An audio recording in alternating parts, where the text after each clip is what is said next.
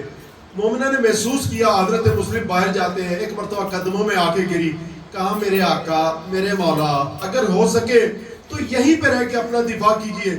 مسلم نے فرمایا نہیں تو ہم بنی ہاشم کے جوان ہیں، ہماری غیرت یہ گوارا نہیں کرتی کہ کوئی شخص تیرے گھر پہ حملہ کرے۔ میں ہاتھوں کو جوڑ کے عرض کروں گا مسلم، آج آپ کی غیرت یہ گوارا نہیں کرتی کہ کوئی شخص توبہ کے دروازے پہ حملہ کرے۔ مسلم اس وقت کیسے برداشت کیا ہوگا جب نبی زادی کا دروازہ گرایا گیا ہوگا۔ اجرکم اللہ، اجرکم اللہ۔ ارباب ادا، حضرت مسلم نے جنگ کرنا شروع کی۔ جنگ کرتے کرتے وہ لشکر جو مقابلے پہ آیا تھا وہ کم پڑ گیا۔ ایک مرتبہ انہوں نے لشکر جب اور منگوایا، ابن زیاد نے کہا کہ یہ ایک فرد کے لیے اتنا زیادہ لشکر؟ کوفے والوں نے کہا یہ کوئی بقال نہیں ہے، سبزی فروش نہیں ہے، یہ حسین کے خاندان سے ہے، اس سے مقابلہ کرنا آسان نہیں ہے۔